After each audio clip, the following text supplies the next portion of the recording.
Hello, everybody, and welcome. We just picked up Black Myth Wukong. I am very excited to check this out. I've been following this game for years, and it's finally here because it looked gorgeous when it was first shown off at TGS, I believe like 3 years ago. Um, Looked amazing. Been following it. Played around a little bit of it to with it to test it out before streaming. So I've done up to the first set of bosses. That thing over there, the giant white, which kicked my ass, and the wolf boss, which we did kill. So, I've done that, but I do want to do a proper start for this live stream. And, we've got everything set up properly. I'm going to play it in English, just because with the subtitles, it could be hard to follow, especially on live streams when people are watching. You might be AFK, but still want to hear what's going on and understand. I heard that some of the text hasn't been translated in game, but they may have fixed that with the day one patch. Who knows? Either way, I am very excited to check out this journey. And aside from what little I played at the beginning, I have no idea what to expect with this other than something gorgeous with some fun combat. So let's dive in. Drinks. Take a sip from your gourd to soothe your physical wounds. At the Keeper's Shrine, the Keeper will refill your gourd, preparing you for the journey ahead. Yes, there are Souls-like mechanics, but you don't seem to lose your experience when you die, and then have to go and re-get it, which is kind of nice, but you do have bonfires, and feels like a dodgy game more than a blocky game, but I'm going to shut up for this intro cutscene. Let y'all marvel in this because this is gorgeous.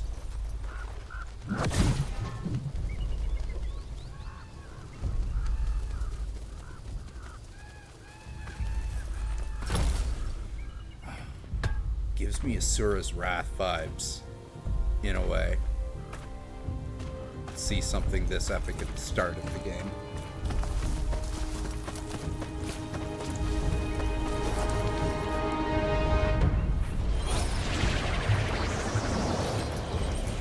Nimbus.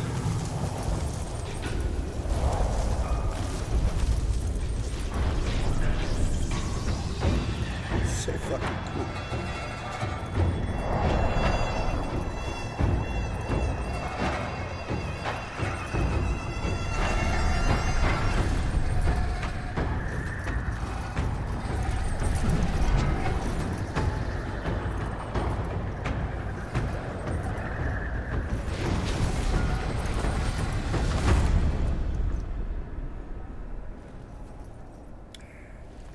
The army with them.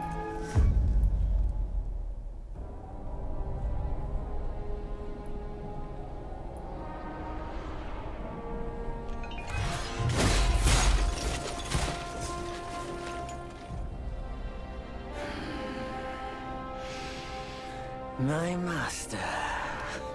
Safe. The scriptures. Sound. All I ever wanted was a life in my mountain, free from you and your so-called merits. Those high above don't trust me. I understand that. And they send you and those knuckleheads to threaten me. To obey and serve once more. I understand that too. But what I don't understand is... you bastards killing my kind!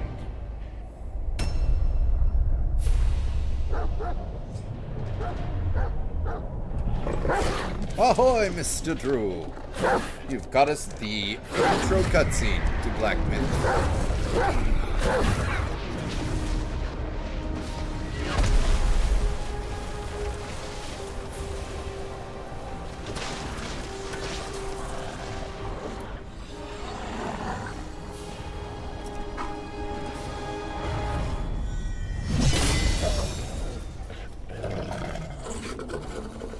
Stay back! Stupid dog. I resemble that remark. Mark this. He's not just any monkey. He's a monkey of merit. A monkey was made Buddha once. Nice sword. And spear. None other than me can challenge him to a duel. Look, monkey. I don't make a habit of fighting someone I've bested before. Here's my offer. If you lose, I'll take you to the Celestial Court. They will stay and level your mountain. But if I lose, I shall certainly take revenge, and they will level your mountain nonetheless. Doesn't sound like a good offer. How tragic would that be, huh? You are one of the court. We don't need to resort to violence. How about you bend the knees, admit the wrongs, and we can put this behind us.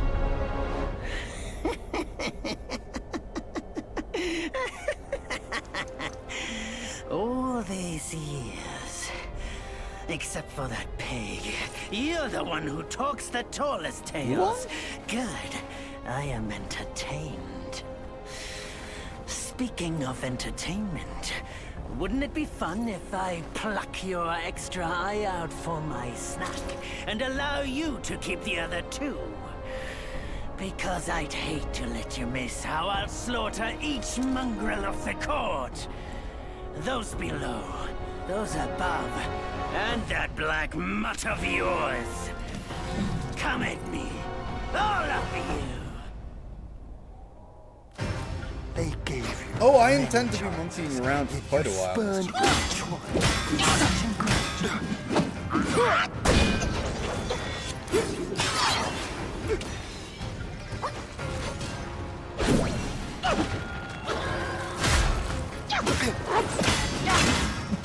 Your dog missed.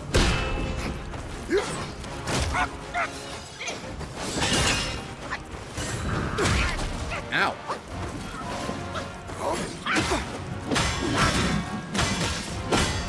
What's this?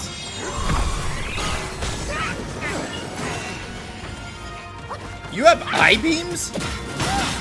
But yes, no, I know Mr. Crew, eventually we are gonna have Cyberpunk, but...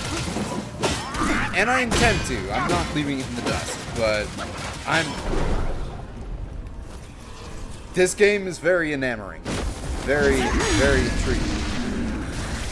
Very intriguing.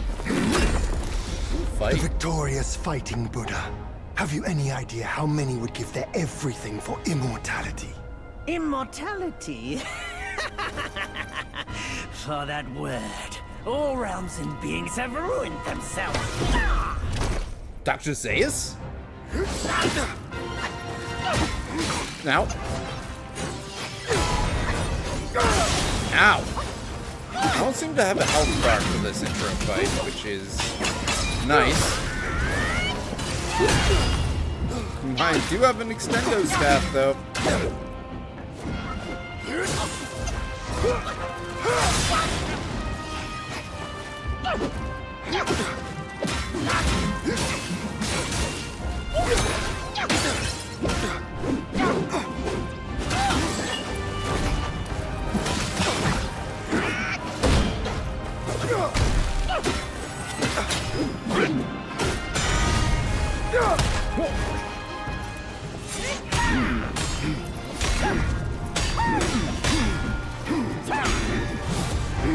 The Celestial Court welcomed you, foul monkey, yet you remain untamed. None shall save you now. Dear brother, your edge needs honing. Good. I was in need of a back scratcher.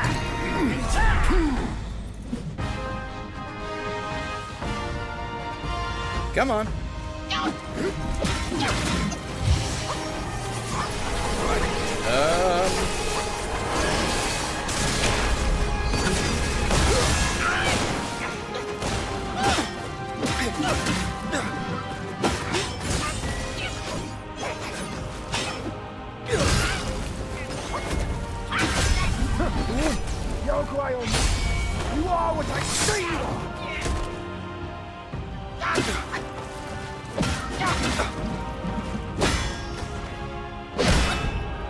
That was cool.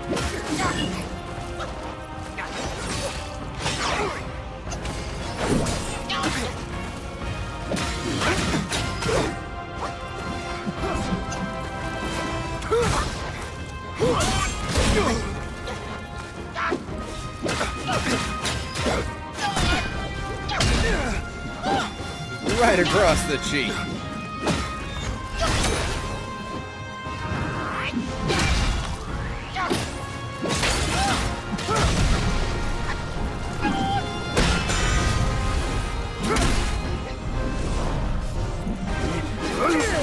Okay. It's pretty epic to start the game with a fight in the clouds.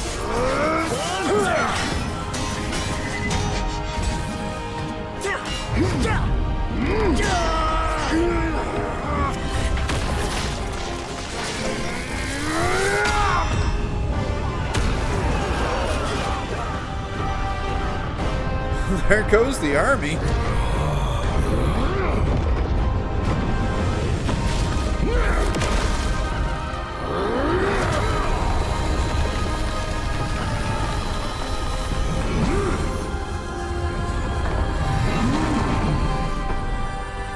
Some giant musician in the corner.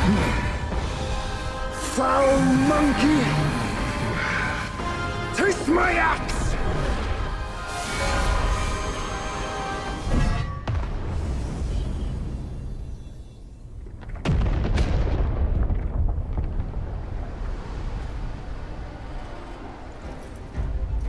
Brat! You call that a duel? The glare up here is dazzling. Fight me in the woods if you have the guts. Shapeshifters.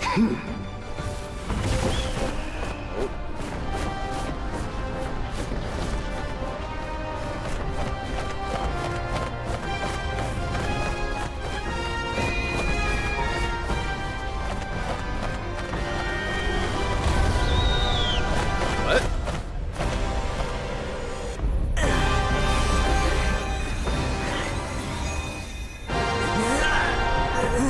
That crown that just got put on his head was the same logo from the loading screens.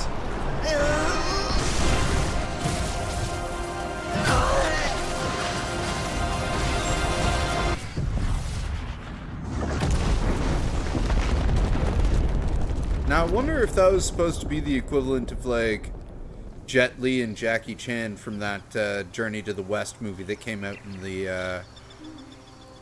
in the 2000s. And so ends the last tale of Sun Wukong. A hero who treasured his freedom above all else. So that was Buddhahood he attained, yes. But cumbersome he found the celestial rules, for he yearned to come back and to revel in the simple joys with us. Little did he know, his choice to forgo the life above only fueled their mistrust.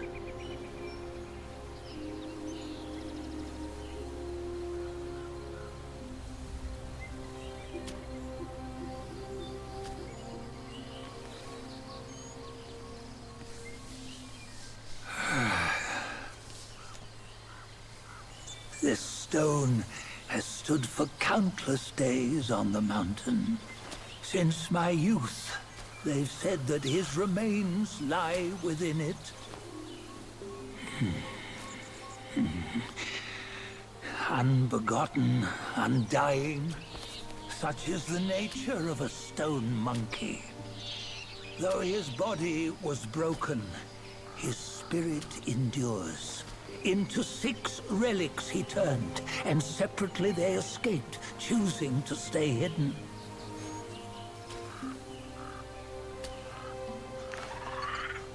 Those are the 6 senses of the great sage.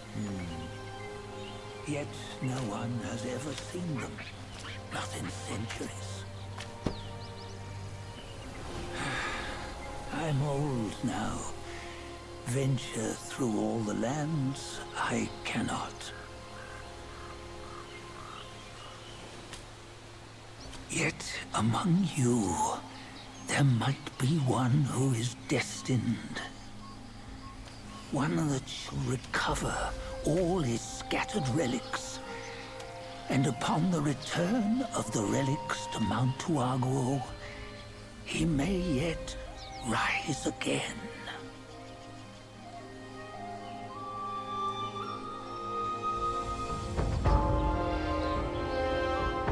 So we shall find these 6 senses of the 6 sages. I am guessing that is our quest.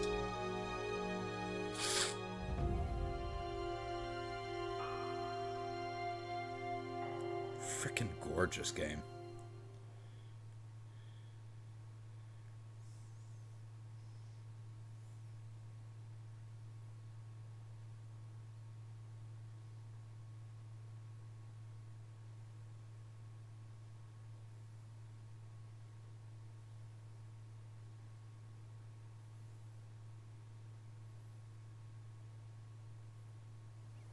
On the gold bend the toll, life of human all for gold. Nowhere better than a home. Reach death and ever grow. This game feels like it would be a furry's wet dream. You see, what bliss my fate shows. Luck's around the corner. Seems like he just fell from a fruit tree here. Perfect timing. This peach knew I needed a snack. What? You sneaky rascal! Dare to fool me? I'll make sure you regret it! So we are not the same monkey from the intro. But we seem to have his staff. No matter how many times you come around, you're still as mischievous as ever, eh? Well, I am a monkey. So yes, I also know this game is supposed to apparently be a sequel to The Journey to the West, which of course is classic Chinese mythology literature, which I've actually never read. I know most of the story through different adaptations of it, namely, of course, there's Dragon Ball, because, you know, Goku is totally supposed to be Son Goku, or I guess Son Wukong, as we saw from the intro, because he was also riding a flying Nimbus. Has the extending staff. Of course, there was that, I think it was just called The Journey to the West as well, or it could have just been called The Journey, but movie that came out in, like, the late half of the 2000s with Jet Li and Jackie Chan was kind of an adaptation of that story, and then, most notably, of course, on the video game front, there was Odyssey to the West, which was such a underrated gem of the PS3 and 360 era from Team Ninja, starring Andy Serkis as Monkey. Basically a version of us, except that was like a post-apocalyptic New York that was in. Charged heavy attack. Hold triangle to charge and build up focus. Hold heavy attacks to charge. Charging costs stamina but quickly builds up focus.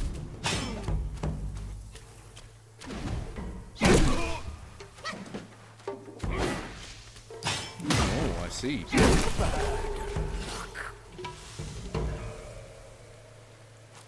Oh. What is that? First off, what are you? Report!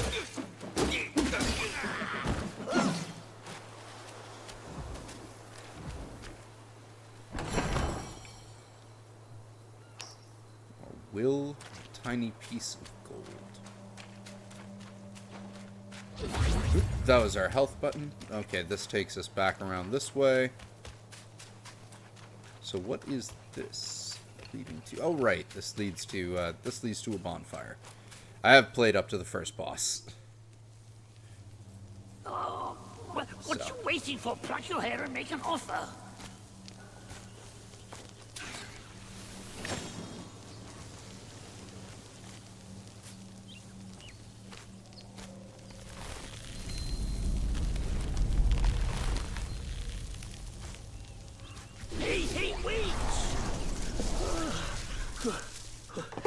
I, the keeper of Black Wind Mountain, have long been waiting for your arrival.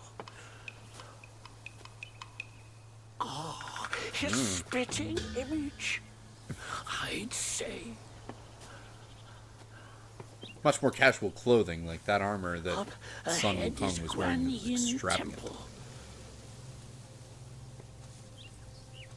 Once it was bustling with worshippers, before it was ruined by that fire.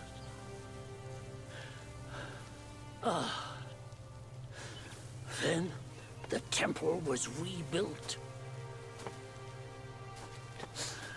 Oh, what good is it to rebuild a temple if the goodwill of men has been burnt to ashes? Oh boy. You've forgotten this place, but they haven't forgotten you. Oh, that's a tough one. Good luck to you.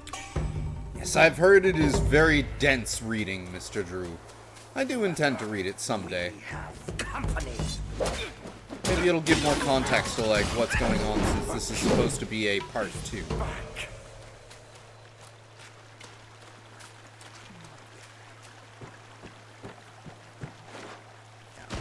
I want to fight you again. You were fun.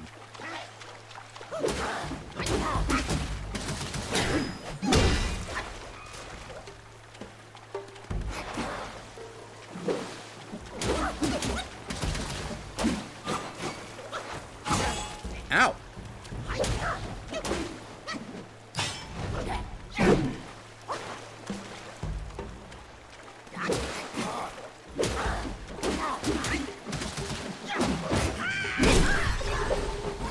Take that, buddy.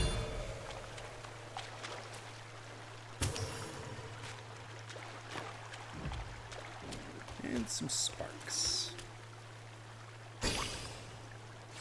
So will is basically our experience.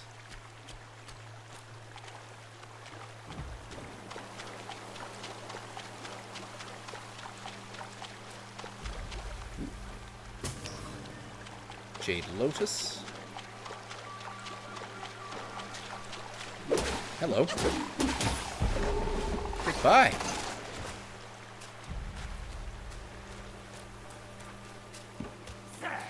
Some space for our team. Oh.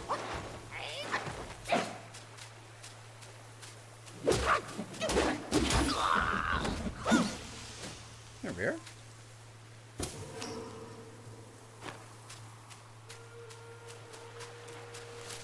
Okay. It's really well drawn forest. Who are you? Baboon? Type? That was a very long snout. Tail was almost rat-like, but...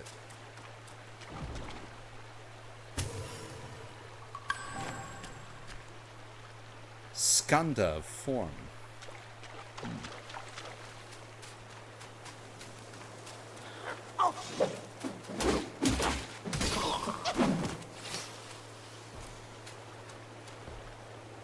Stone Spirit. Hello.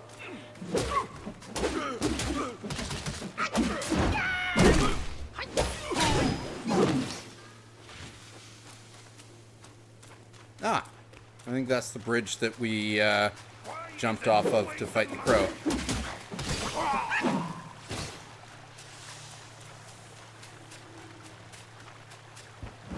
Yes. Forest of Wolves.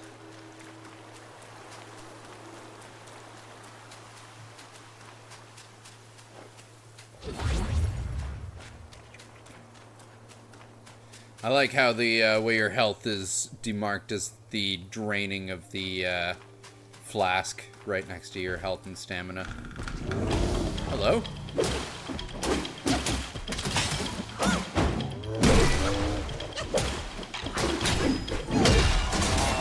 Whoa!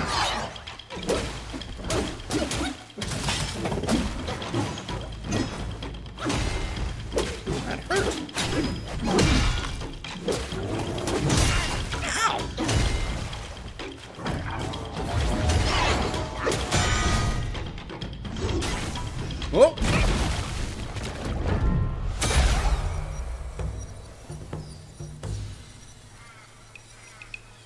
Uh-huh. Oh, it's that guy again.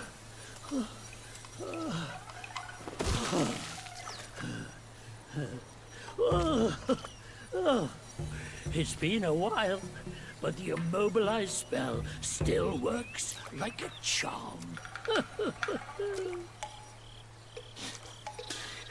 Since you hail from Mount Huagro, it won't hurt to teach you a handy trick. Now, here we go. Give me your hand. Immobilize. Spells. A simple hand gesture can bind the enemy in place. There you go. Should you come across any miscreants, just point your finger at them and release this spell. You'll be able to hold them in place while giving yourself a breather. Sadly, mine is but a humble trick. Its power will wear off within a few short moments. Though it's good enough against boneheads like this one. Anyway, just consider it an ace up your sleeve. It's a nice back scratch you have, by the way. No manners. Fear not. Teach him a lesson with your new spell.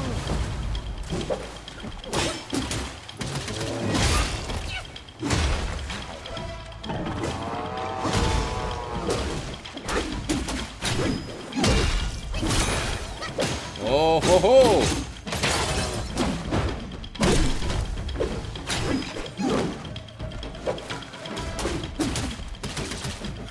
Bye! I'll drink to that.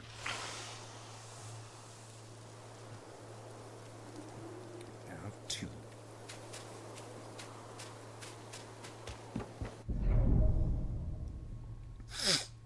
Ah, right. We can open our talents.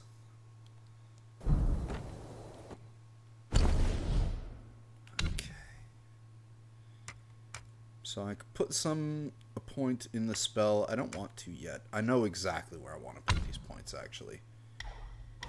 First, that. Gain a little bit of health back for that. Yes, please. And I want the charge while sprinting, for sure.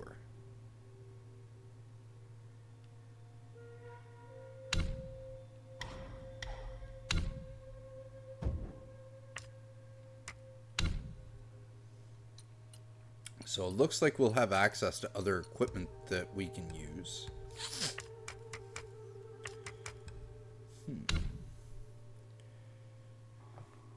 Incense Trail Talisman. Using this talisman, she'll immediately free the soul from the body and guide it back to the last Keeper's Shrine visited for resurrection. So that's our homeward bone.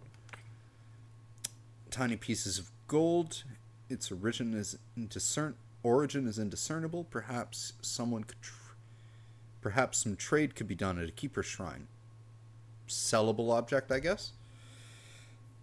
By day, they patrol the hills. By night, they spin their yarns, such as the life of lesser guais. Their hard-earned yarn can be used to craft armor. So armor crafting? This is the fortitude of the mountains and the spirit of the rocks. This material can be used in weapon crafting. So armor crafting, weapon crafting, sellable. Coconut wine. Each sip restores 33% of maximum health. Aged ginseng is believed that which bears semblance of the human shape doth possess a kindred spirit. It can be used to make medicines. Purple lingxi. An auspicious fungus that features a luxurious purple hue. It can be used to make medicines. Gentian. Taste is bitter in the gut and it supplements deficiency in guts. Supplements a deficiency in guts. Okay. This can be used to make medicines as well. This can also be used to make medicines. Originating from the celestial realms, this divine plant is the god's possession. And then Skanda of form. Man shrinks at odor, but smiles at beauty, which is only natural. Once hidden inside Buddha's head, this treasure has a secret yet to be revealed. Interesting.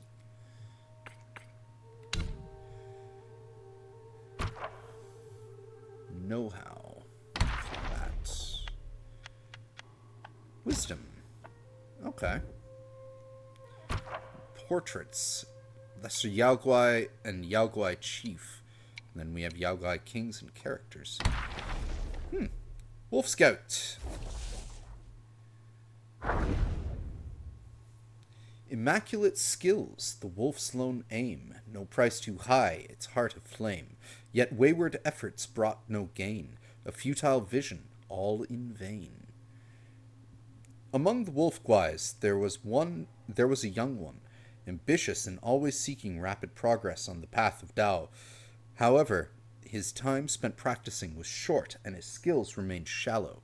He couldn't grasp the deeper techniques of his clan, leaving him impatient. One day, during his routine patrol, he carried a cask of fine wine. As he passed the mountain gate, he encountered the gatekeeper, Bulgard, who had a weakness for liquor. Eager to learn, the young wolf shared the wine with the Bulgard and seized the opportunity to inquire about secret techniques. Partaken in the wine, feeling compelled, Bulgard taught him a few tricks. Rejoicing, the young wolf hurried home to practice. Wolf Sworn. Meager of wit, wrapped in white attire, in sludge they crawl, yet yearn for hire. Bend to power, king's favor they seek, when even lowly fowls may peek. A white-robed wolf guai patrolling the hills seized a sword from a traveler. Jewels studded its scabbard, its blade sharp and bright. Coveting it, he strapped the sword to his side, revealing its splendor. Yet, when it was time to give tribute, he hid it away. The other guais chided, "Without offering such treasures to the king, how will you earn his favor? Or do you fancy patrolling forever?" The wolf guai scoffed. "Such treasures we cherish, the king barely notices. You offer scrap metal in dreams of favor. Are you fools?" They dismissed his words, seeing them as mere excuses to shirk his duty. While they toiled, the wolf guai indulged in peaches and drank whatever he could lay his hands on them. Keeping the very best for himself, the others knew his punishment would come and waited. One day, the Black Wind King held a lecture on Buddhism in the mountains. Speaking of enlightenment and revival, his guardians spread paper talismans, and all were commanded to consume them before the chanting and prayers. Hours later, the king inquired about their enlightenment. A pause fell, and then the white-robed wolf guai stood, and there emerged others, one by one. This is some interesting little bits of lore. Wolf Soldier. Sun-swept hills they guard and tread, from glint of steel their daily bread. Far flung from their native land, at nights for home their soul shall stand. Ever since the Black Bear Guai returned from Guanyin and crowned himself king, he boasted of the arts he had learned. Tales of his newfound method of practice and power of revival allured many a guai to the Black Wind Mountain. Seeking the king's favor, these minions toiled with abandon. So I guess the king guai of this mountain is a bear, then? That'll be fun. Among them, a wolf guai worked with tireless zeal. He rose before dawn, patrolled the mountains, and continued well into the night. All of the treasures he found were first laid at the king's feet. His life was one of labor, and yet without a moment to make friends. Despite his dedication, his presence barely stirred a whisper among the others, and his name was seldom uttered. His brothers, seeing such an unacknowledged dedication, spent his savings for a seat in the king's lecture. The wolf guai sat there, heavy with regret for the silver he had squandered, both on the journey here and the seat at the lecture that could have been used to buy himself a shield or a blade. Had I a new blade, he mused, glory could have been mine. As he pondered this, golden-clad guardians scattered paper talismans before him, commanded to consume them. He then chanted in meditation for hours until the king sought signs of enlightenment. The white-robed wolf Gwai stood first, claiming a fervor within and clarity of mind. The diligent wolf Gwai thought to himself, sweating fervently in a crowd is no marvel, achieving clarity after chanting is no miracle. Just as he was lost in thought, the blue ox Gwai rose next, followed by others. The diligent wolf Gwai stayed seated, unsure until the king gestured for all of them to sit down. Later, treasures were doled out. The ox Gwai received a golden pill, the white-robed wolf Gwai a title, but the diligent one kept his old shield and dull blade, patrolling the mountains still. Only from then on, he did it under the white-robed one's whims, ever obedient. So then was there more to this one, too? Holy crap, there was.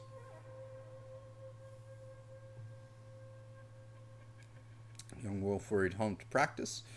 2 months passed, and having found little benefit in those teachings, he contemplated giving up. Recalling his previous successes in bartering wine for knowledge, he retrieved a small golden statue and approached the snake patroller. Persuaded by gold, the greedy creature shared some techniques with him.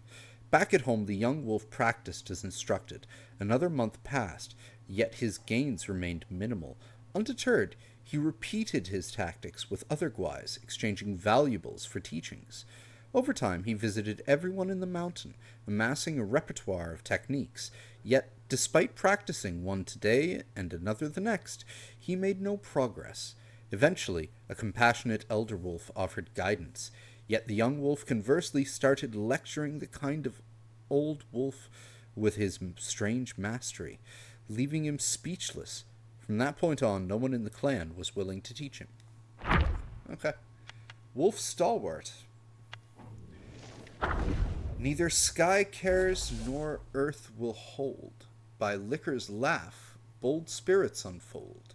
A drunken dreams a cosmos wide. Wake with worries, cast aside.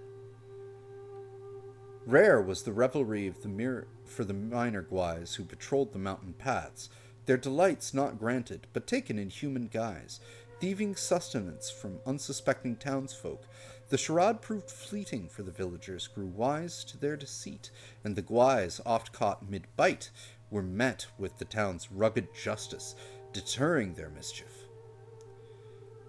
Among them was a wolf Gwai with a penchant for drink, who on a day of indolence lay beneath an ancient tree. Suddenly an elder wolf, cloaked in feathers of a crane, appeared to him, asking, "Why forsake your patrol for idleness?" The wolf Gwai sighed. "I long for drink, but the townsfolk see through me. I'm left to quench my thirst only in my dreams." The elder chuckled. He whispered a secret.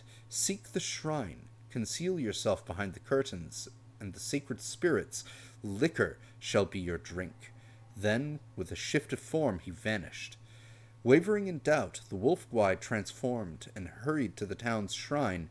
There, veiled behind curtains, a sacred effigy stood, its origins unknown, the altar laden with delectable offerings and fine spirits.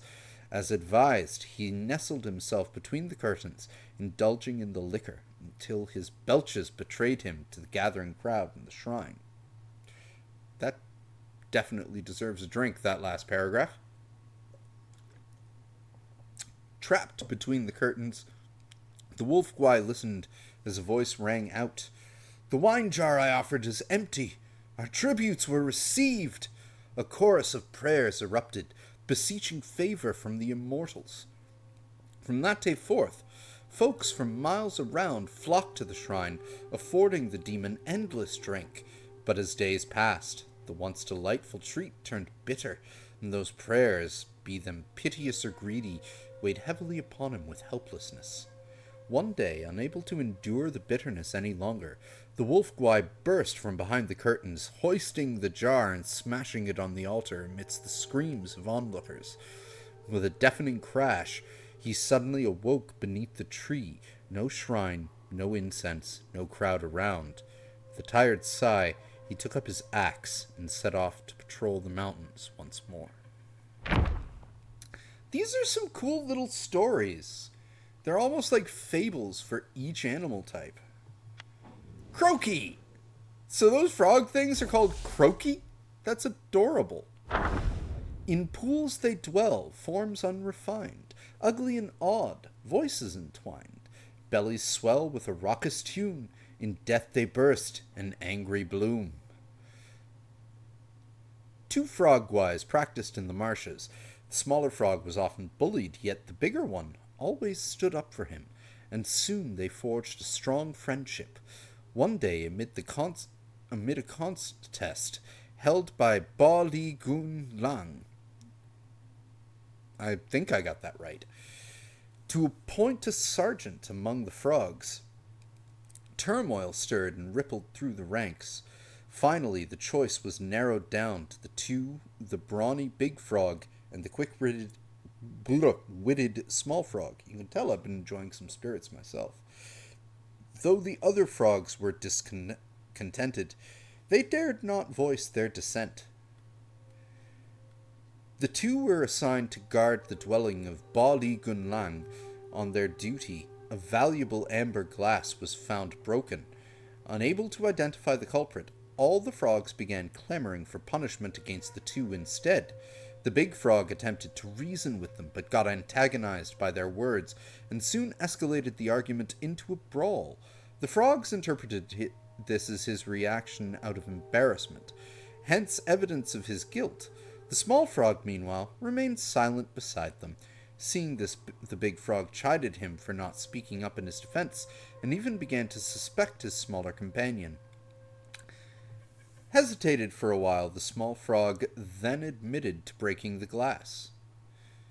However, the other toads dismissed his confession, arguing that one of them had committed premeditated vandalization while the other had neglected his duty, and both deserved punishment by death.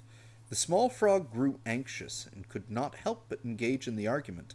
As their voices grew louder and louder, their bellies inflated larger and larger, and some of them finally burst, spattering blood and flesh all over the place, leaving none unsoiled. Crow Diviner. He knows the world's fate through divination, yet cannot secure his own salvation. In what he thought was a place of peace, fate's tangled threads never cease. It is said that the crows gathering in temples have listened to sutras and teachings every day, developed a spiritual nature, and could predict fortune and misfortune. Thus, some fortune tellers who call themselves crow diviners, or diviners, like to set up stalls in front of temples, using crows to pick fortune sticks for divinations. They always lit sandalwood incense, which symbolizes the temple, at their stalls, and claimed that their crows were the spiritually enlightened ones from the temple. One such crow diviner had a crow he raised from a chick, which could communicate with him using specially made fortune sticks. Every day he sent the crow to various parts of the city to observe people's lives. When clients came to seek fortunes, he would use the fortune sticks to inquire about information from the crows. He mixed this information with his own understanding of human affairs, weaving prophecies that were half true, which often managed to deceive. One day, an official came seeking a fortune, offering a large sum of money. The crow diviner told him that his official career would be prosperous, and he would reach a high position. Unexpectedly, the official not only failed to get promoted that year, but was demoted instead. Enraged, the official brought his household servants to demand an explanation. The crow diviner used the information gathered by the crows to explain that the official had not spent enough money on temple renovations, which magically convinced him. The official, deeply believing in his abilities, even introduced the crow diviner to his colleagues. The crow diviner amassed a considerable fortune through this, but he knew too many secrets of the officials and feared for his life. He decided to change his career. One day, he attempted to drive all of the crows away, but they refused to leave. The crow diviner tried various means to get rid of them, but the crows, unable to endure his mistreats any longer, attacked and pecked him to death. Afterwards, The crows transformed into human forms, donned the attire of fortune tellers, and continued to sell fortunes around the temple, deceiving people as the crow diviner had done. I like these fables. That's it for those. Then we have Yaogwai chiefs. Bulgard. Majestic of height, he looms with might, in heavy armor, ready to fight. His eyes a fearsome vacant lot, a sage or fool, we know not. Being the gatekeeper of the mountains was thankless task indeed. For more than a century, Bulgard stood watch, never once climbing the ranks, yet he voiced no grievances, for his devotion to the king was his sole concern. And the king's pills his only desire. He treasured those pills within a lacquered box of pear wood lined with silk. Each time he partook of them, he performed a ritual, a process of cleansing, rinsing, and offering incense to the universe, thanking it for its gifts. Many a lesser Gwai had tasted the king's rewards, but none with such reverence as Bulgard. One day a curious Gwai inquired, "How do you maintain such vigor despite the toils of this job?" With earnest simplicity, Bulgard replied, "It is the king's pill that fuels me. Take more, and you shall be as I am." The Gwai confessed, "We've partaken in our share and felt nothing. Mayhaps the king's gifts to you are finer?" Bulgard was aghast. "From the same hand we are served. How could there be a mine and yours?" The Gwai, still skeptical, insisted on an exchange of pills. Soon after, the Gwai felt no change, while the Bulgard remained as robust as ever. Some say a fool's luck, but perhaps it isn't a lack of wit that's compensated, but the power drawn from blind devotion. Well, that is our lore dump. I will try to get those as they come in so we don't spend so much time all at once on lore, because those were kind of beefy, but really cool. Neat little stories indeed. Oh, we have another spark.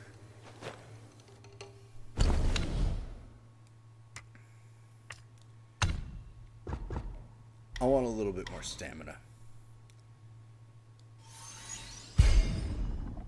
Actually, what's a 2 under the stamina tree?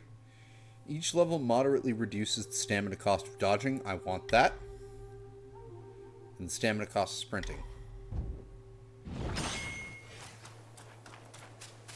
There's a whole bunch of stuff for me to try and get here. Hi!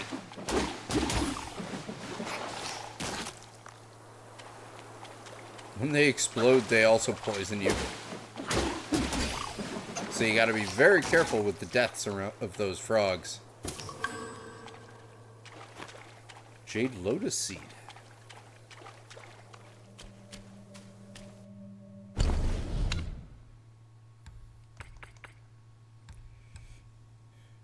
When entrusted to a gardening enthusiast, it may yield Jade Lotus. Okay. You cheeky monkey! How dare you interrupt my chanting! You called me a cheeky monkey, and I didn't even hear you chanting.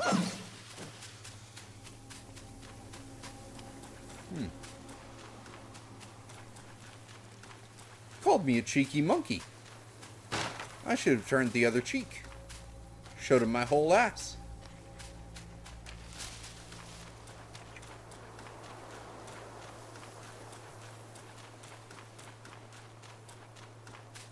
Be smarter! Is that smart enough?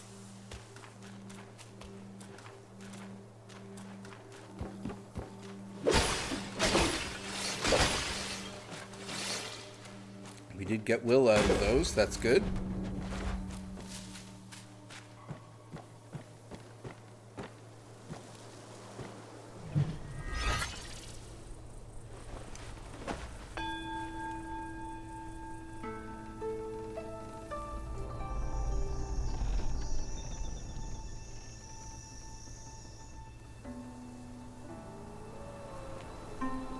That must be the burn temple that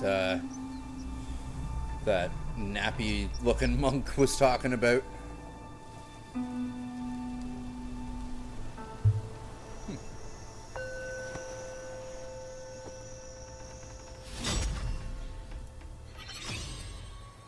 Ooh.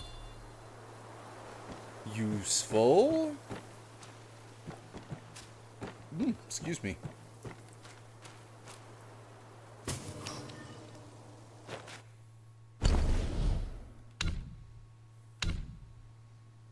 Huh.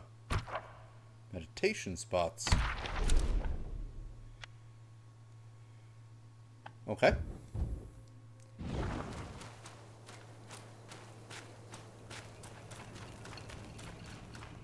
Hello.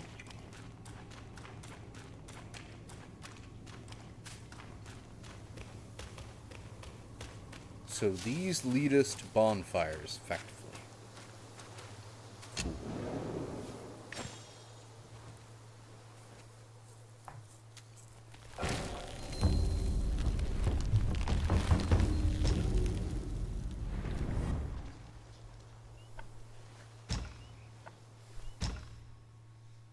Cool.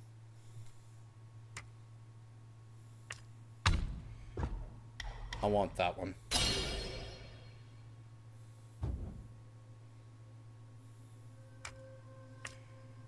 Claim all sparks at once. Alright, because we can respec at any time at a bonfire, which is also really generous of them. Store.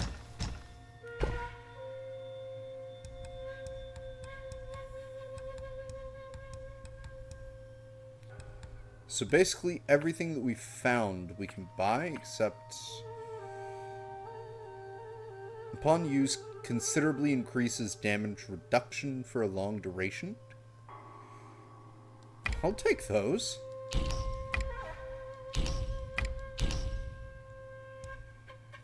Body cooling powder, alleviating medicine. Upon use, instantly removes burn state and significantly increases burn resistance for a short duration. Yeah.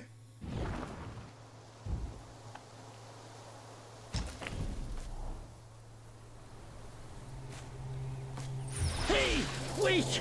You don't think you can just parade in, do you?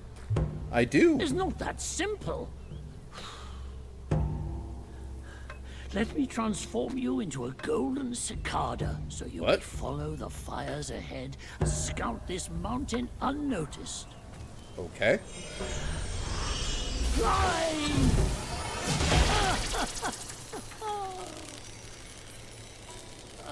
All right. It might be humble, but my shrine is very versatile. You'll get it soon. Okay.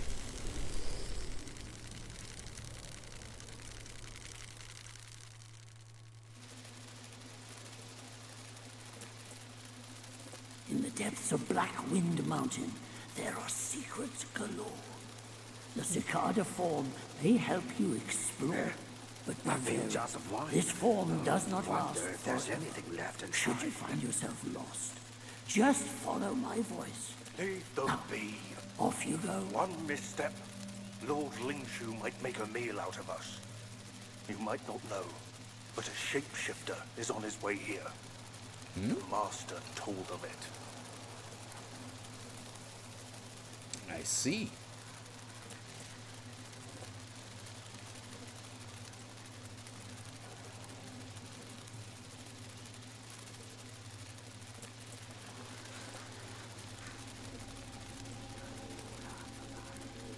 So we've got the chest there. What's that noise?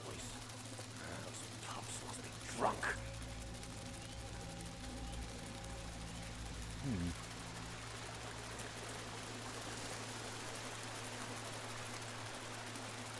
What's this about drunk pups? I mean, I'm not drunk That pup. our Black Wind King has Guan Yin behind him.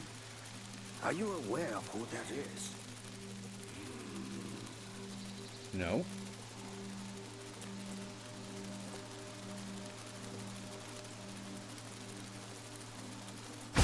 Oh. To travel this grand mountain. Oh, hello. You see me now.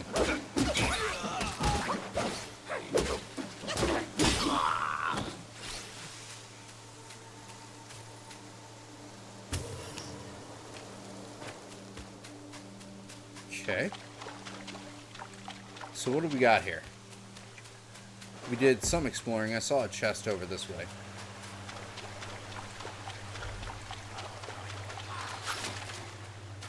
Somebody's firing at me. Jade Locus. I don't care what my blade.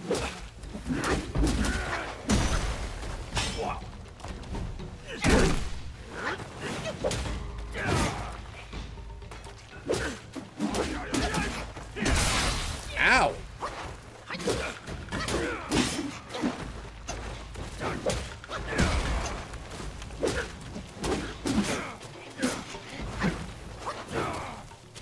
Uh-oh.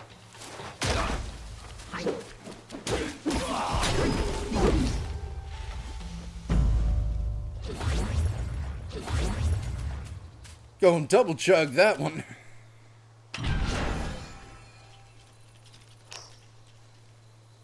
Evil repelling medicament. And tiny pieces of gold!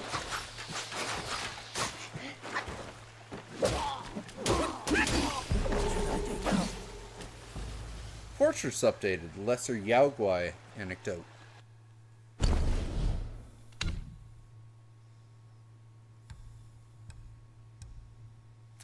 Evil repelling medicament. Oh, that's what I was buying. Okay. Lesser Yao Guais.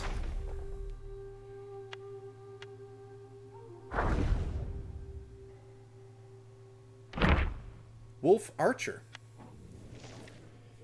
A master archer, none can compete. Timid when danger fills the air. Never brave when faced with fear. Escape his choice, he stays clear.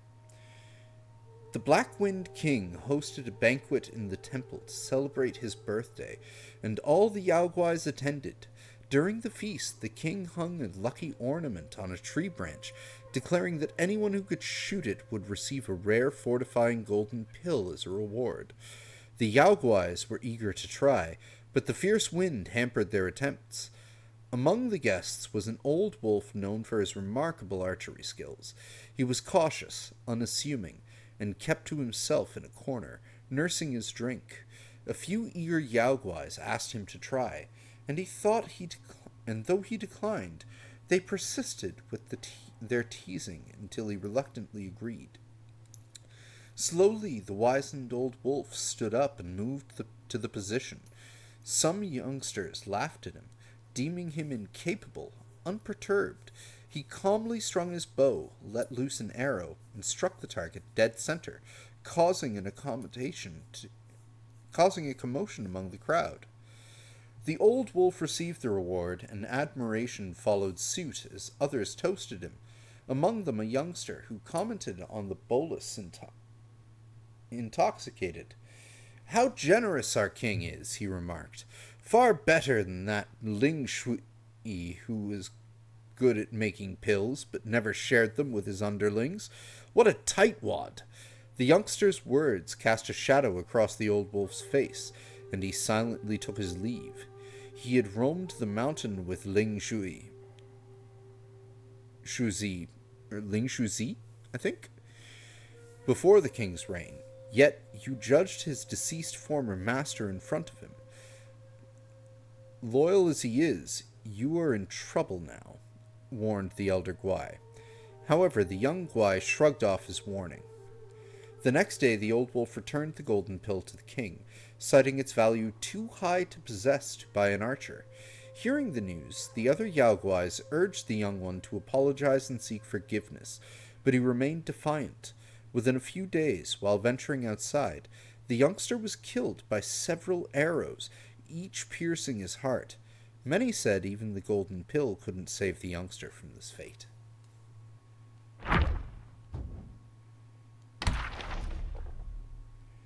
And the bandit chief.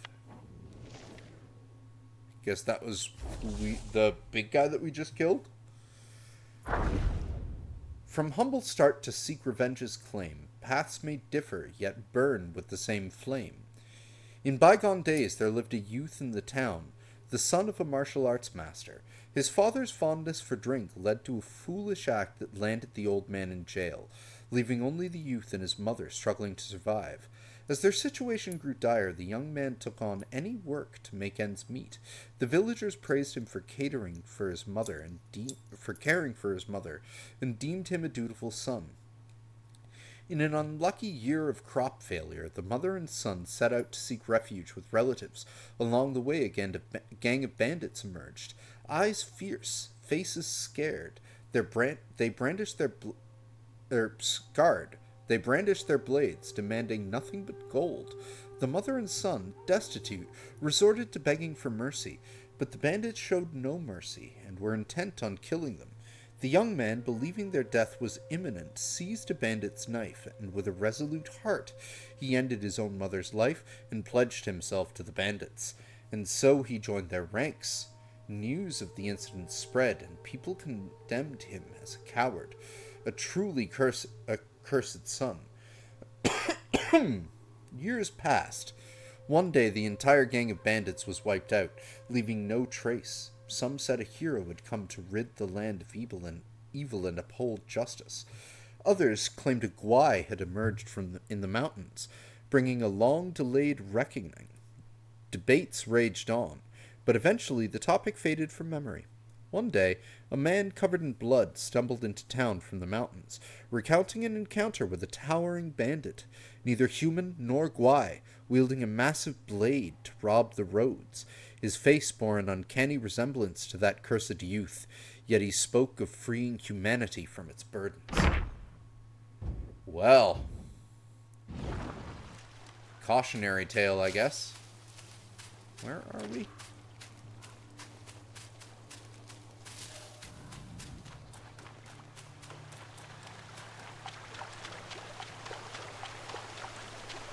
Okay.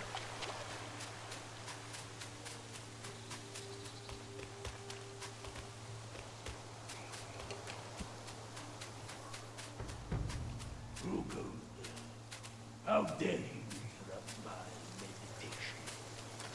Ah. This is the boss that I killed.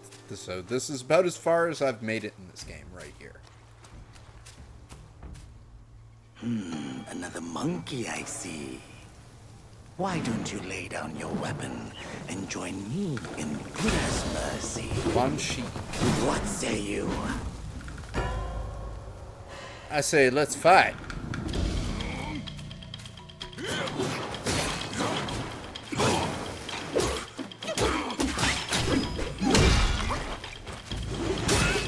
Ow.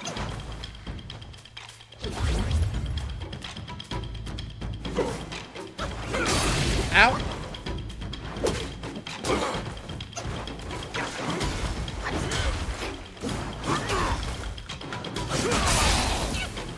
I thought I dodged that.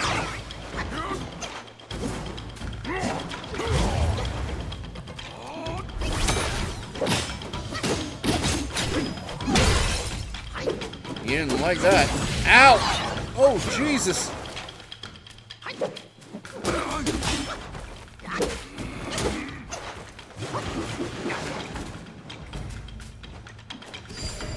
There, a bit less damage. Ow!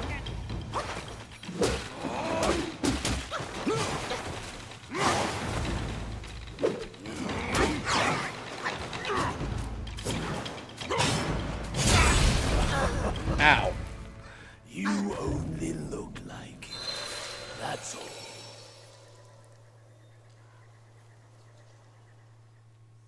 Well, first death.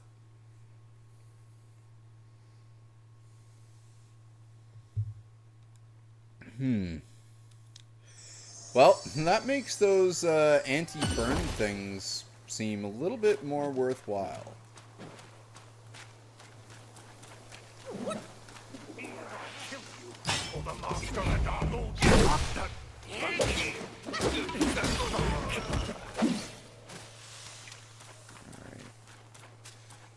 That bandit is not there again, is he? I don't think. I don't remember him being there. Yeah, he was a one-hit kill. He was like a mini-ish boss.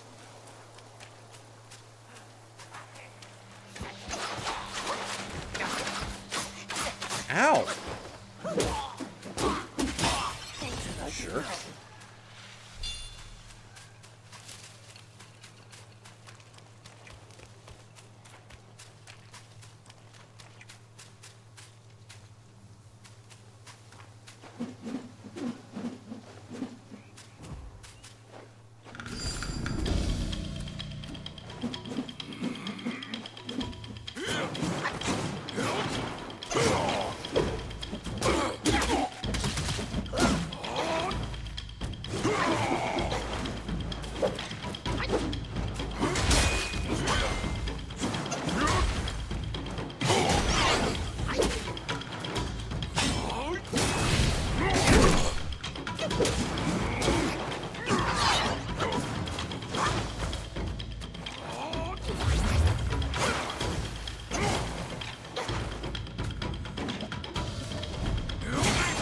Ow!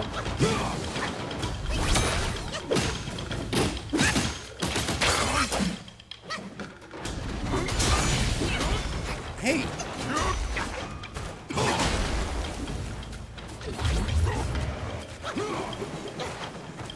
Okay.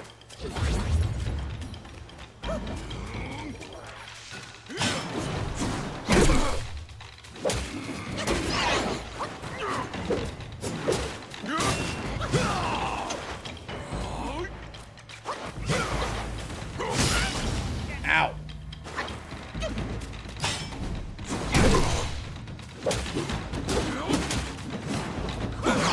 Woo!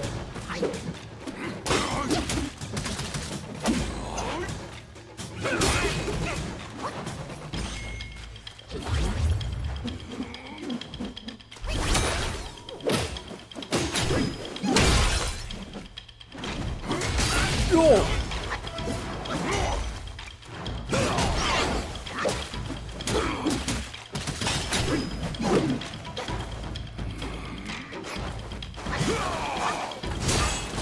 Ow!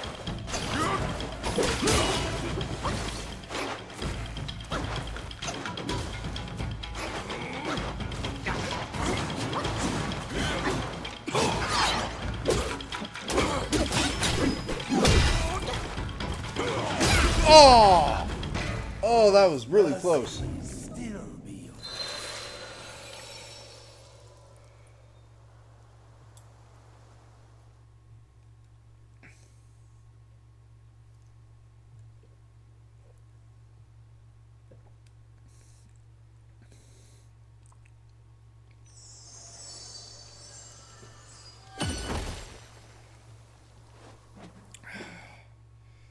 Some points, I believe. Yeah, I have 1 point.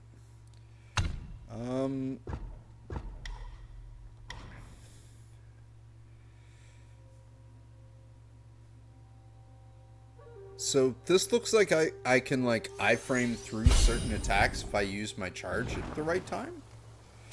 If I read that correctly.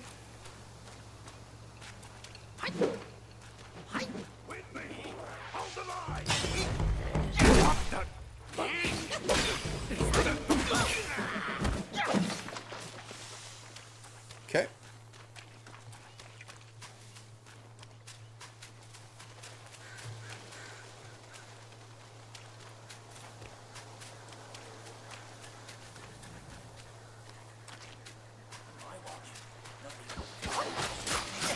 Ow. Jesus. What should I do now? That wolf is a bit of a bitch.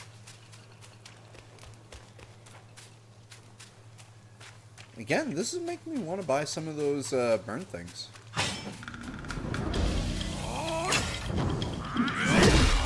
Oh, damn!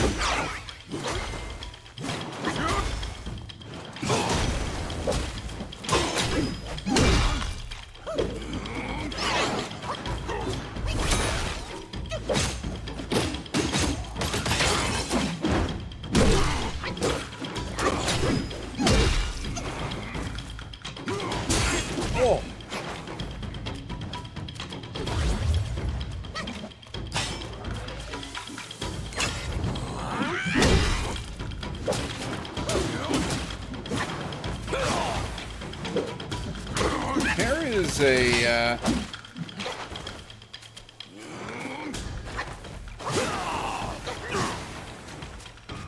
good amount of timing.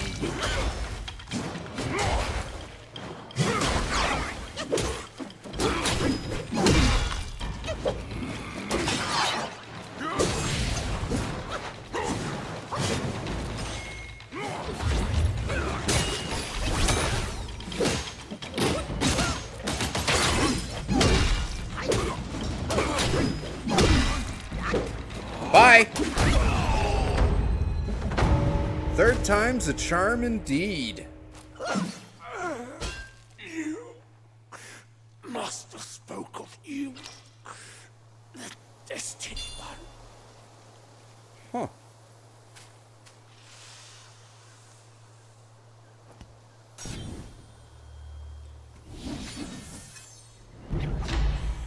Red Tides. As the feral flurry intensifies, with each fierce thrust the flames do rise. Transform into a wolf guai and inflict scorchbane on the enemies with each attack. Cool. Shape-shifting. It was so close on the second time. We got him that time, though, Mr. Drew. Weapons and valuables cherished by Yaoguais often carry lingering obsessions from their deceased owners. Collecting them grants the ability to briefly take on their forms in combat. Each transformation has its own strengths, making them worth experimenting with. Might. Transformation continuously consumes might and requires a full gauge to initiate. Using spells during a transformation further depletes might, and once it is fully depleted, detransformation occurs automatically. Subsequently, might will gradually recover. Good to know. What is this?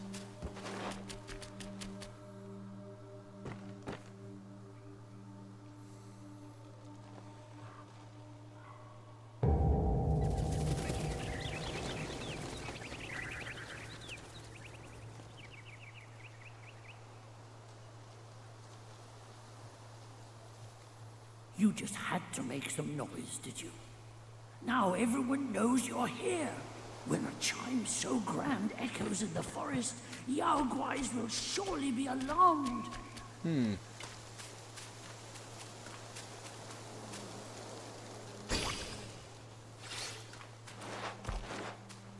Take your will. Can't go that way.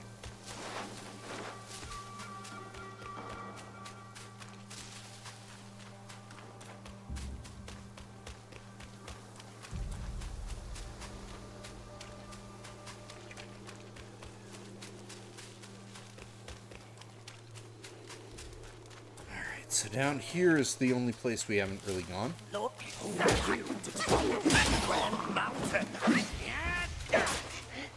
Ow.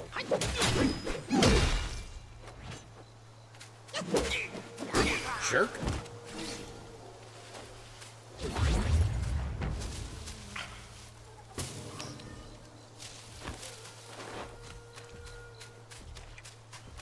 Alright, now strap up everything else. Except for you.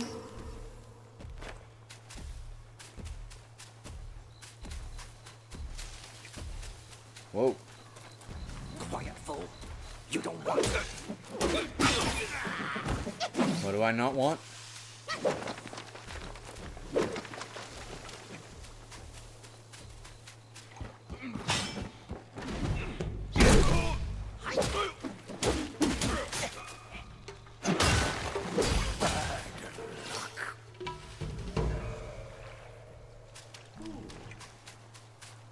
Alright, so we can just cross that bridge to get to that next boss. And that boss kicked my ass a number of times when I was testing this out. So, he will be quite the challenge.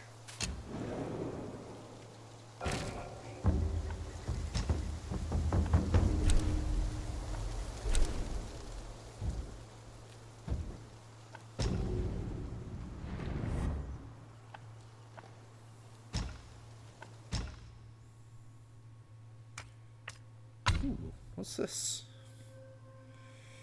Each talent level moderately increases the damage of the next attack after a perfect dodge.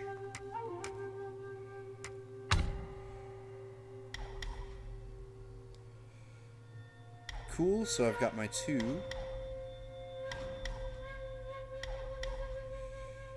Performing a light attack upon seeing through the enemy initiates a light attack combo from the 3rd move.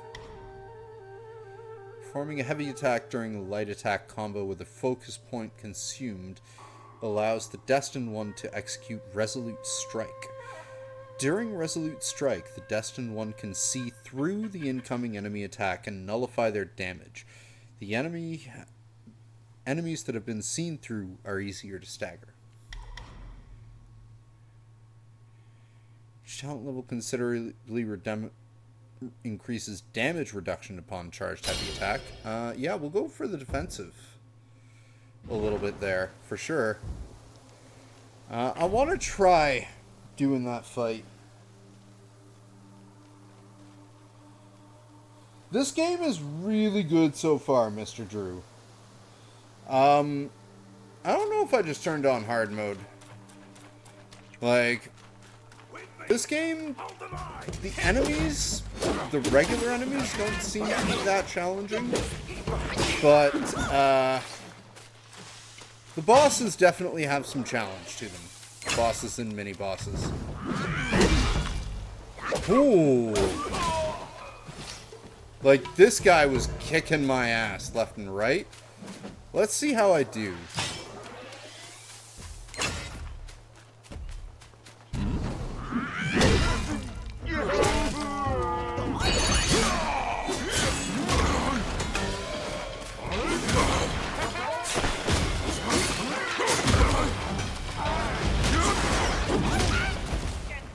Ow.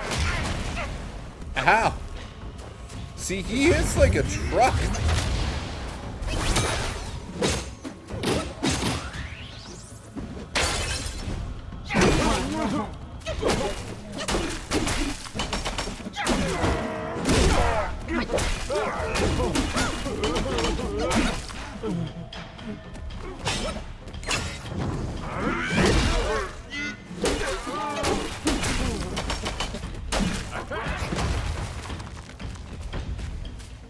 Mainly because he's got this, like, one AoE that is super destructive.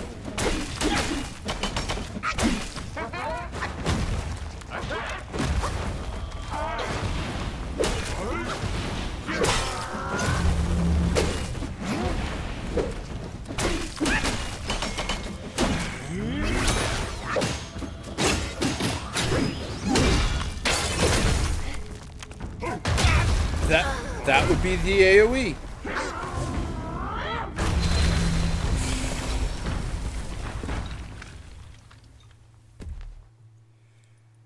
I didn't do too bad against him. I'll try him one more time.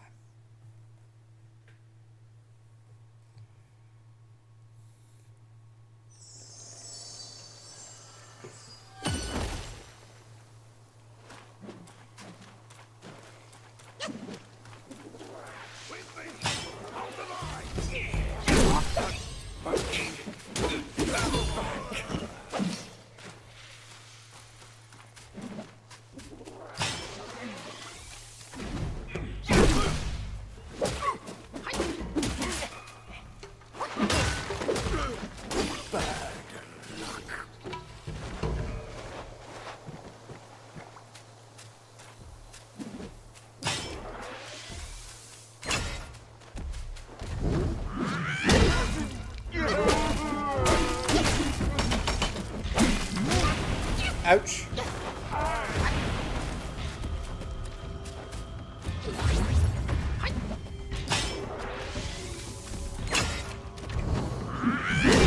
Oh, he did not like that.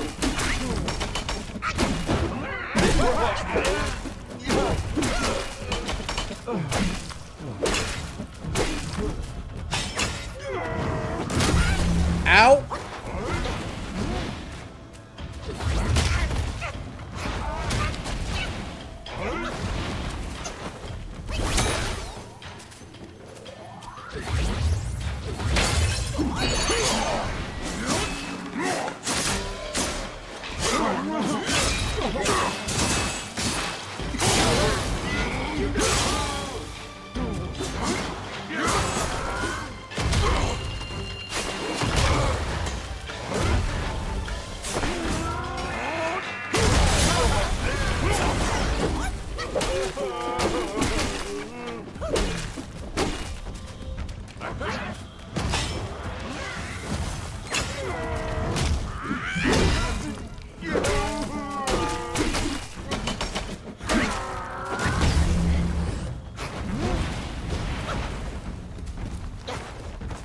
Okay.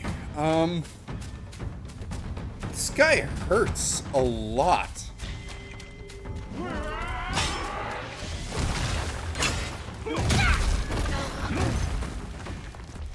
I thought he was doing his, like, 4-time AoE, but he just did one and then leaped at me. He, like, switched that combo up completely. This is a difficult fight, for sure.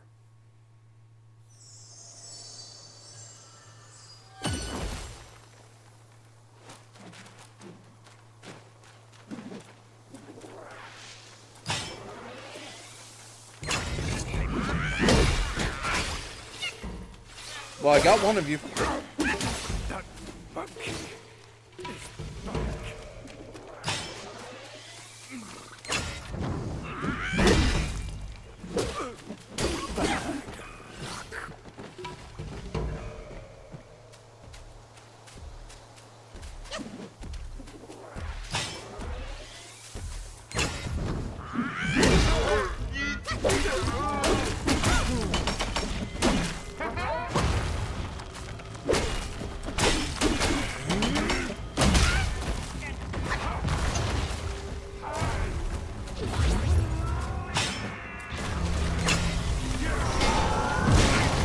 Ow!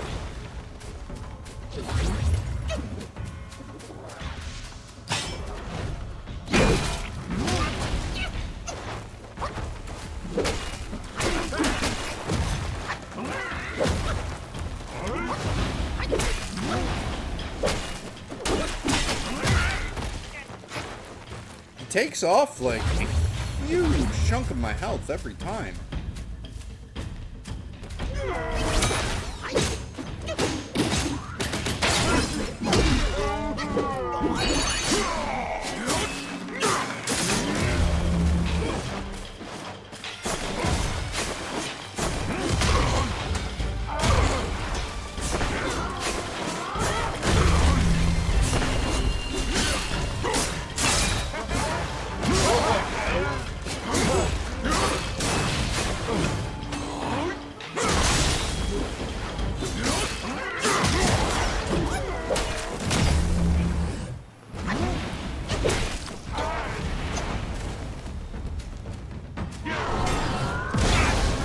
Ow!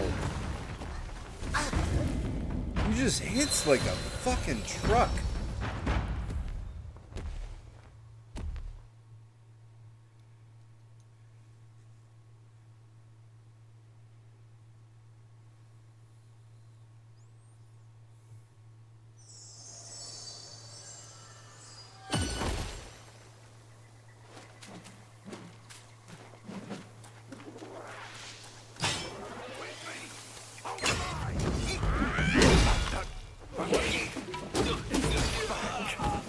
There we go.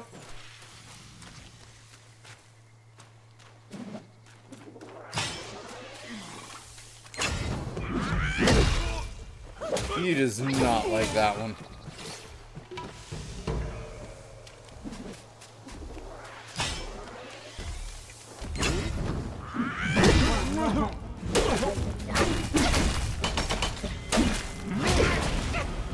Ouch.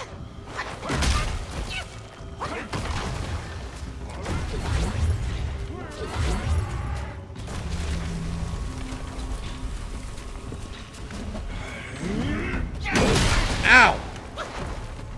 Like, that was half my health right there. Over half.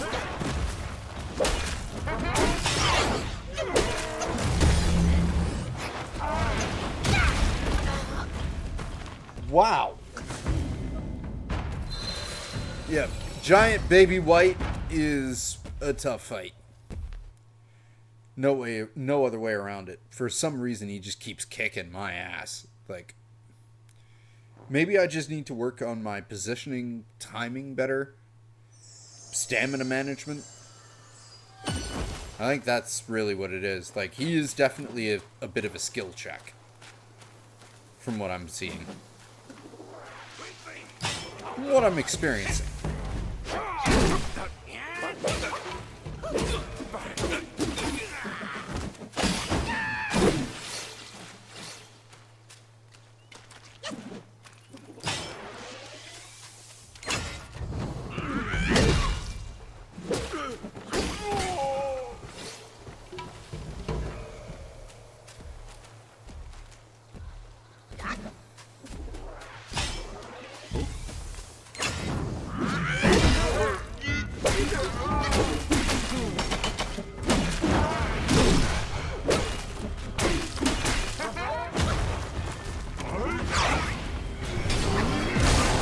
Ow.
Jesus Christ!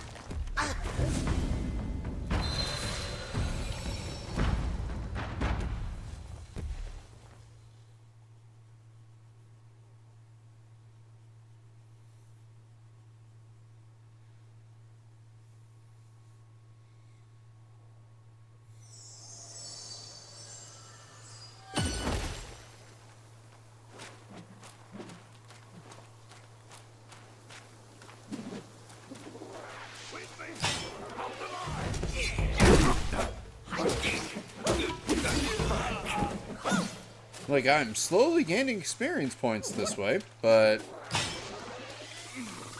I would like to kill him. I've come close a couple times.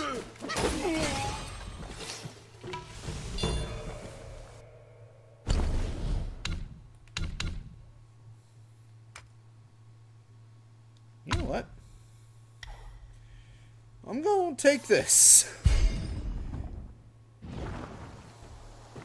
Whoa, I have a second spark.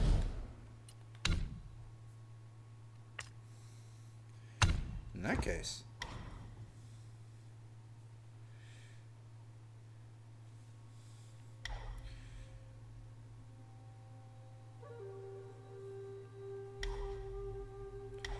Let's go for a bit more stamina. Like, just raw stamina.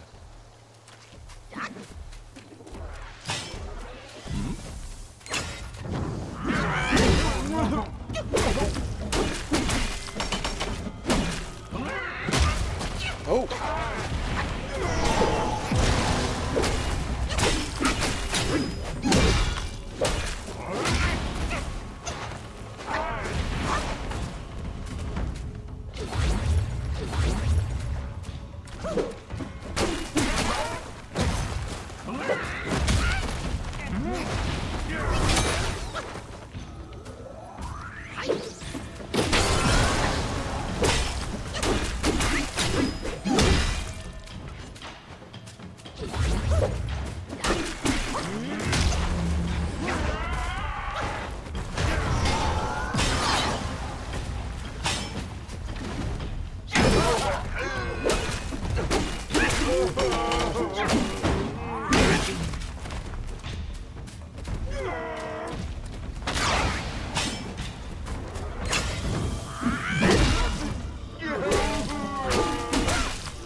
Wrong button. I tried holding L2 and square when it's R2 and square for the time stop once I noticed that it reset. Oh my god. I'm gonna have to get used to that.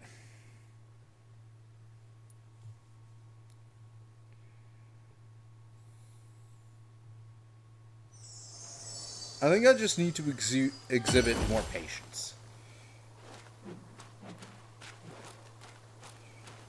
Like, he hits harder than me. Way harder. And he can kill me very quick.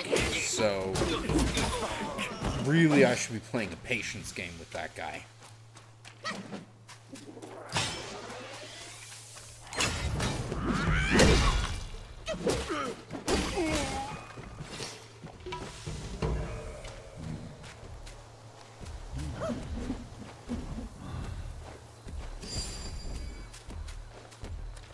No! Fuck. Wrong buttons.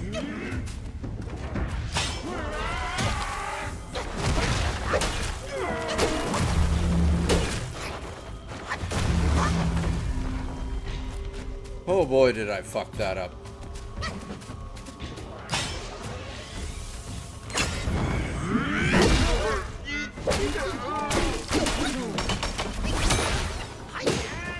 Excuse me! Can you not see I'm in the middle of something?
I was holding the button down. Why was it not charging?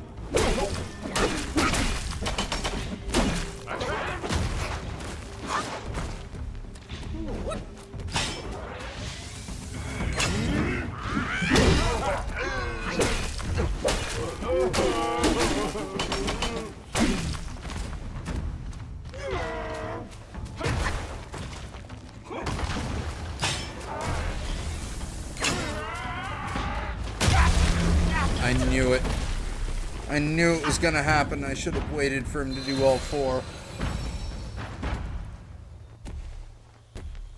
So, actually a wolf guy, Mr. Drew. Those are wolves, not foxes.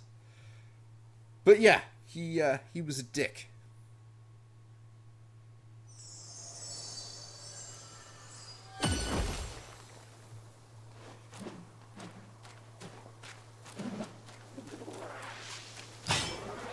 It's a little bit finicky on that charge.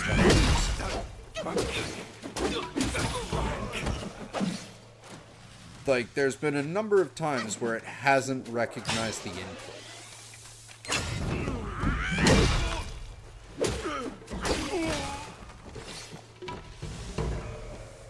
Maybe it's a timing thing. I don't know.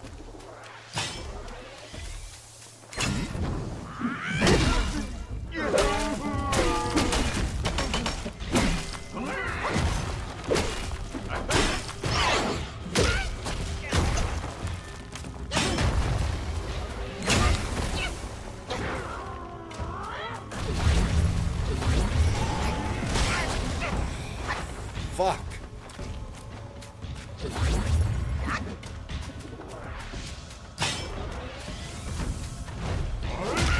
Damn it!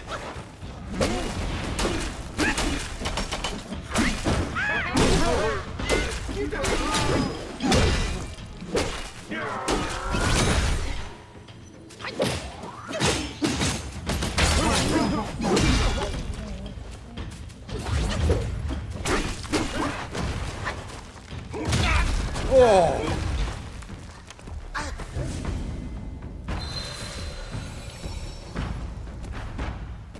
That white is fucking nuts. It really is.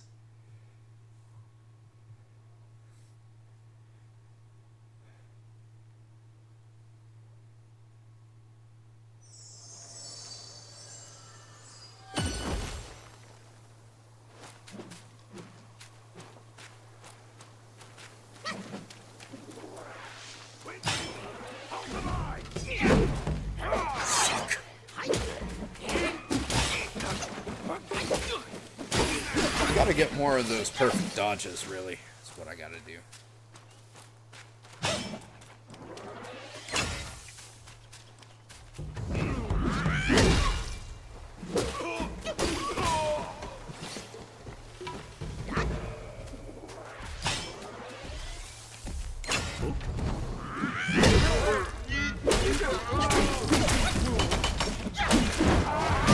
Damn it!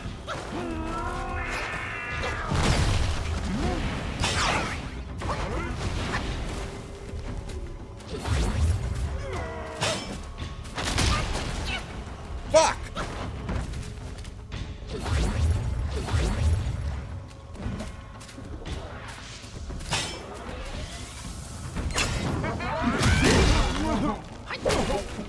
You got me too.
My God, that thing is hard.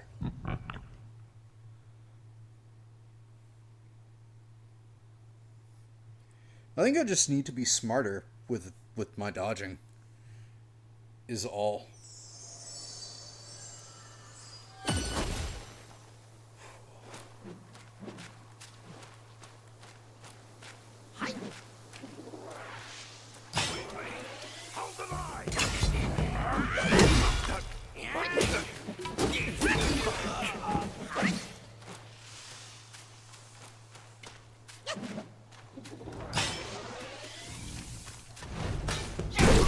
Only half damage.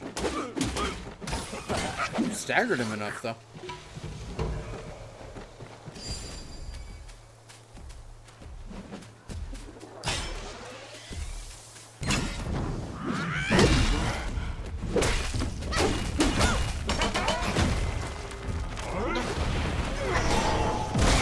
Ah!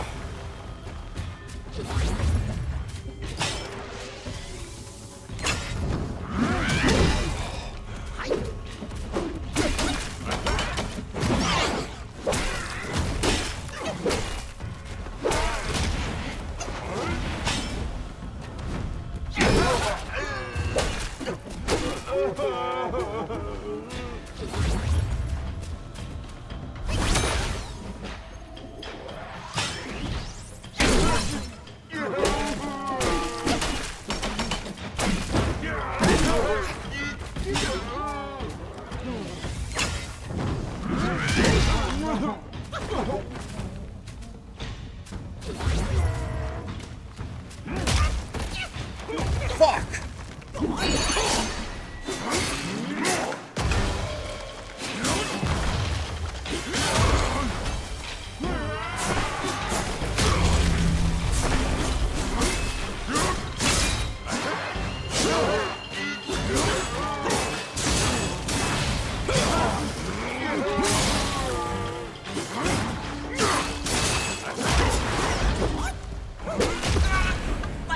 Damn it!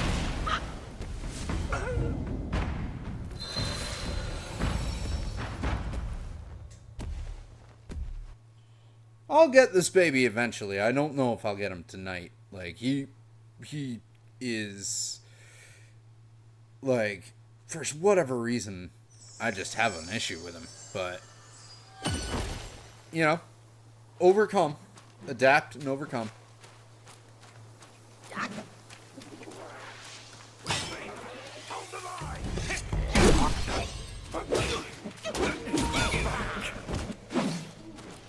Okay. Stream's fine, so I don't know what happened there.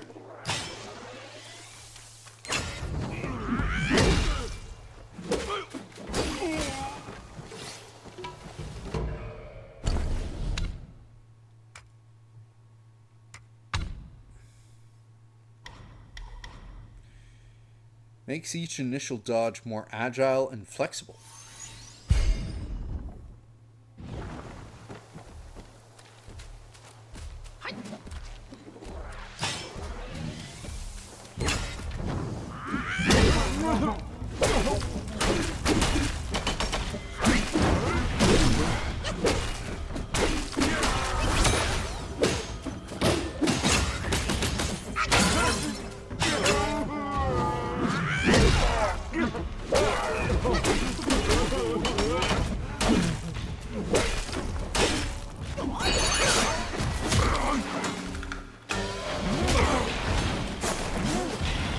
What a terrible time to transform.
Oh, you son of a... God! I had it fully charged. I was about to kill him. Oh. Okay. Well, I can... That proves I can get him.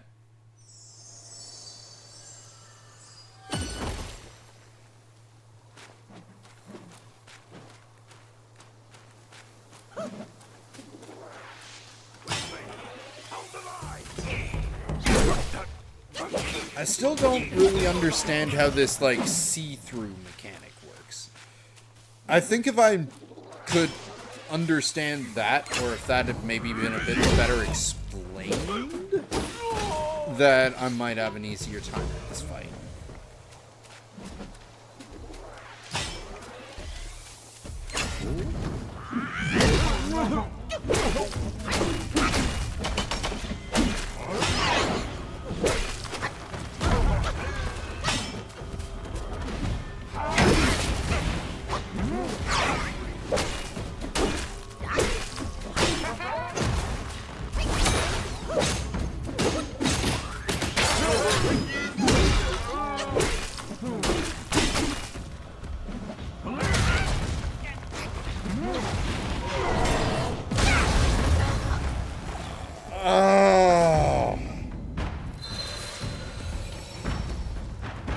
I got caught on the fucking tree and he shot me while I was trying to heal.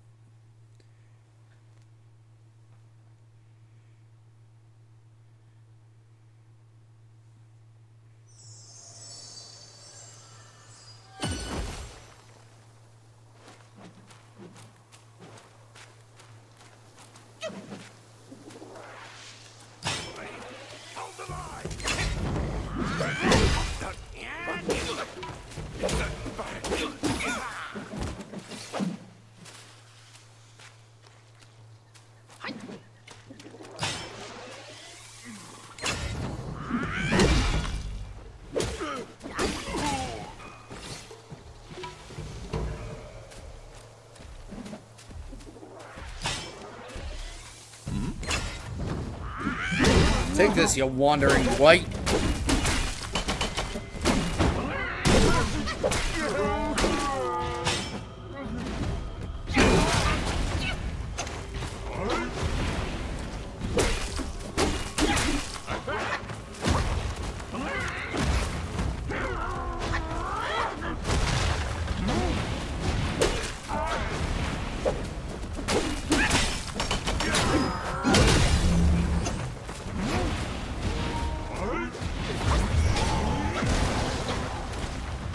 Don't know why it thinks the Wi-Fi connection is lost.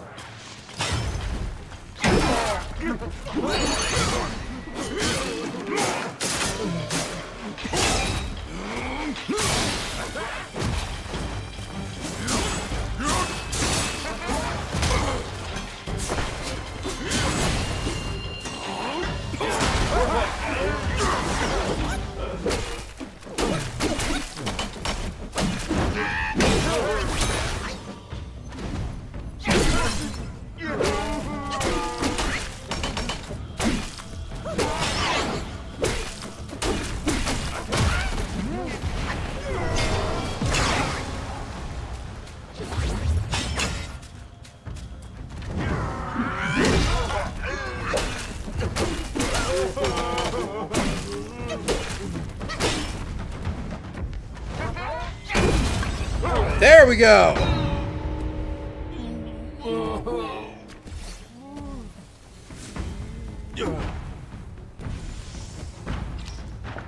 Cat's eye beads, curios. Oh, blood of the iron ball, materials. Oh, we got a cave here. And anything over here? Just materials. And that's it.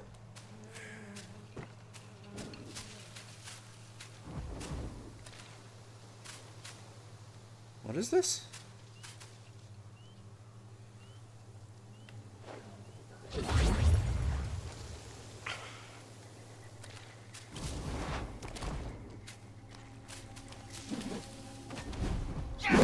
Okay.